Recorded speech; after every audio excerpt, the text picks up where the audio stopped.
Just got to notice that they're shutting us down.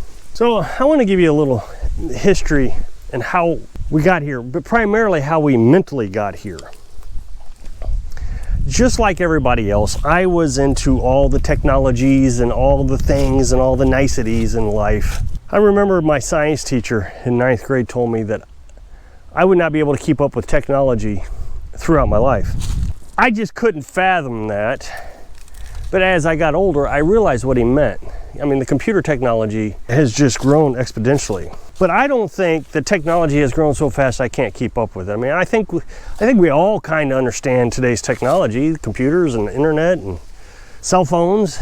His statement that we couldn't keep up with it, I'm not sure was totally true, but regardless, it got me to a point where I wasn't going to be conquered by the technology. And so I learned how to program and build databases. And I remember when dial-up first came out, well, I mean, it was right after AOL. I moved to Iowa, Tumwa, Iowa, and we had 2 computers, my girlfriend and I. And I didn't want to have to buy another phone line for her computer, because back then you had to have dial-up. Well, we had a phone and the phone line, and then we had the internet connected to my computer. So I tried to figure out, and successfully did, get it so I could have a router that split up the dial-up between the 2 computers. I even went to the internet provider and asked them how to do it. I don't know, maybe they lied to me, but they said that couldn't be done. But I figured it out. And then it wasn't that much longer when everybody was doing it. So I really felt like, okay, I'm staying ahead of technology.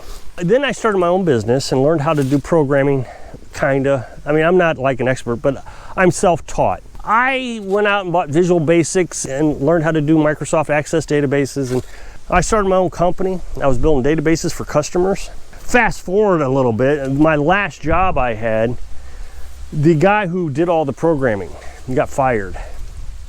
And so they asked me, do I have enough knowledge to maintain the database while they found a replacement? For replacement database, not a replacement for the guy, but a replacement for the database. And I was able to maintain that system on my own. I muddled through his codes, and I felt pretty good about it. So I think I stayed on top of technology. I wore business casual, khakis and a button-up shirt. And I was telling big businesses like Northrop Grumman. I was invited to Northrop Grumman over there on the East Coast and gave them a training program. So what they wanted to do was teach their employees a quality program. And I built a system that they could teach their people with. So I feel like I was a kind of a big shot. I don't know. But I tell you, it sure did burn me out. And I just wanted a more simplistic life. And as politics got more stressful for me throughout life, my ex-wife left. My daughter's grown. We homeschooled her. She graduated high school, homeschooling high school at 14, went to college. She's got 2 degrees now. I think she's going for her master's degree at Harvard. I feel like I really accomplished all the big shot stuff.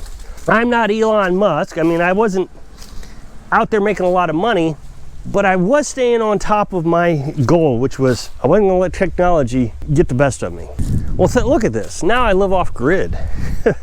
After my wife left, ex-wife, I met Carolyn, and Carolyn doesn't spend money. And she taught me how to not spend money.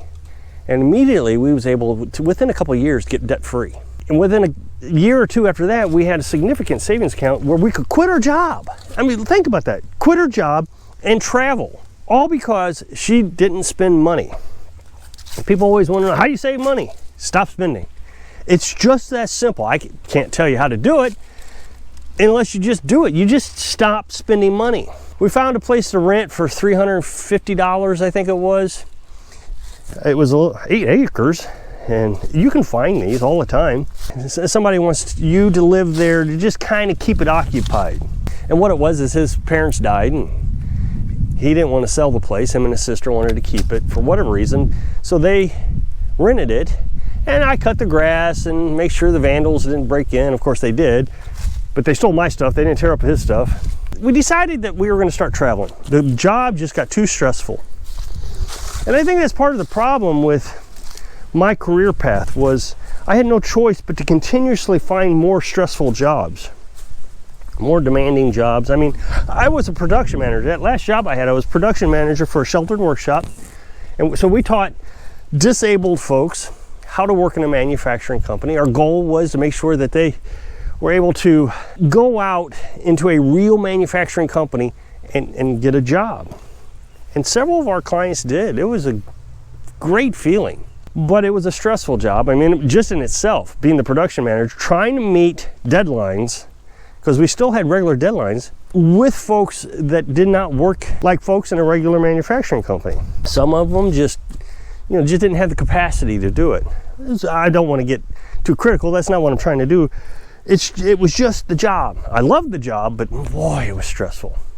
And then add on top of that, the guy that got fired, I took on his responsibilities.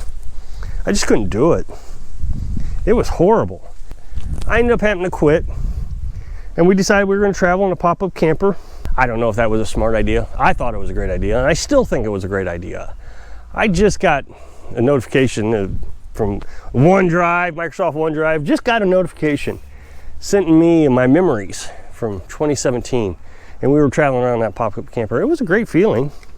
Of course, it got burned down by somebody, and over time we realized that wasn't a good idea, traveling, because there's a lot of criminals out there. But I'm getting off course a little bit. The thing about leaving the house was leaving all the technology behind. I'm not even talking about the computers. I'm talking about TV. TV's been around forever. I remember Carolyn was starting to get frustrated with me, and I don't blame her, she should have. But we had planned that we were going to leave the house on this date. We already put in our notice to the landlord. We had this list of things we needed to do, and one of them was shut off the cable TV. And I couldn't do it. It was just so hard. I mean, eventually I did it, had to, or we'd have just left with the TV still on. But I was so addicted to it. Anytime we were in the house, that TV was on. Well, heck, anytime we weren't in the house, the TV was on. For two reasons. One, I thought it was nice the cat had some company from the TV. And second, the button was broke to turn it on and off. And so if you turned it off and tried to turn it back on, it would take hours for it to warm back up or do whatever it was. It was a flat screen, but there was something broken with it. And we knew we were going to quit. And of course, Carolyn didn't like to spend money. We thought, why replace it? Another thing that was hard to do was the bun coffee pot. Bun coffee pot, you pour the water in the back and immediately starts running out. So what it is that water in the tank stays hot, just like in a water heater. And then when you dump water in it, it pushes that hot water out and through into the pot, and you have coffee in like 3 minutes. And I really didn't want to give that up. Well, now we make coffee in a percolator. So it took an adjustment in my head, an adjustment how to save money, adjustment not to spend money, an adjustment to get away from the technology that I promised myself I was never going to let get ahead of me. I mean, if they invent something now, I'm going to have no idea how it works because I'm just disconnected that much. So now we've quit the nomadic life. We now live in a tiny house. We built this tiny house and we really can't use that much electric. We run a freezer and we run that off solar panels, 1,000 watts of solar panels. We have a 1,000-watt inverter. We run a tablet for YouTube videos. We run several phones, charge the phones up. Our light is a battery operated lantern. I've showed you that before. We have 3 of them. When one dies, we charge it and rotate it out. And then the third one is just a spare in case one breaks. The red light comes on telling you it needs to be charged. We just shut it off, plug it in to charge up, and then light up the one that's already charged. We turn on the light right at dusk and it stays on till 8:30 and then we shut it off. So we just don't use a lot of electric anymore. No TV. We use Netflix. That's kind of nice having Netflix now. We had Netflix back then, so it's not like I didn't know about it. We used Netflix when we traveled. One of the bigger problems we had when we traveled was we didn't have constant internet. So we'd have to download movies, go to town, download movies onto the phone, and then watch them in the evening. So you have to adjust. You have to get the mindset. You have to get rid of the addiction of the TV. I think all these things are addictions. I talk about carbohydrate diet. That's an addiction. Somehow our bodies are prone, I think, to addiction. I look at the animal kingdom and I think, they don't need alcohol, they don't need cigarettes, they don't need all these things. They just need a little food, a little sleep, go to the bathroom, and they're happy. I talk a lot about preppers and that I don't agree with their philosophy. They're always talking about SHTF, stuff hits the fan, and how they're prepared for stuff hits the fan. They got their generators, and they got their solar generators, and they got their food supply, you know, stored down in the basement somewhere. They got their bunker, they got their bug out bag, and they're going to be good to go for SHTF. When I really think about the actual scenarios that can happen and the articles that I read, they're nowhere near ready. They have no preparations for the things that could be happening. Sure, if a hurricane comes, I would trust a prepper. If a tornado came, I would trust a prepper. Flooding, trust a prepper. But when SHTF hits, I don't trust them. They don't have it. So Carolyn sent me an article today, and it was talking about how the East Coast is not going to have enough electric by 2030.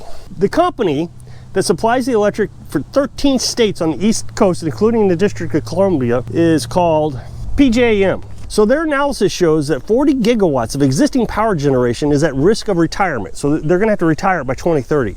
Meanwhile, they say that 290 gigawatts of worth of new power supply is seeking to connect to PJM's grid. So think about that. They're going to have to retire 40 gigawatts and add on another 290 gigawatts. They don't have it. They're telling us they're not going to have enough electricity. Now, they gave all the reasonings, and I'm not a political channel, so I'm not going to get into the reasonings. My point is there's no prepper in the world that is prepared for the entire East Coast, 13 states, to not have enough electricity. So my point is, start downsizing your life now and get off the addictions. Get off the TV. Move it out of the house. Get rid of that bun coffee pot, start percolating. Percolate on fire like we do, or propane. If they're shutting down grids, gas stations are going to shut down because they don't have enough electric to power these things. Massive companies are going to shut down, not enough power. How does a prepper with their solar generator or their backup generator account for no power or very little power coming to your house? So downsize your lives. Run a freezer, a tablet, and a couple phones. Charge up some battery operated lanterns. If you click this up next box, take you to a video where I was talking about my health. So I hope I can inspire you to think about your addictions.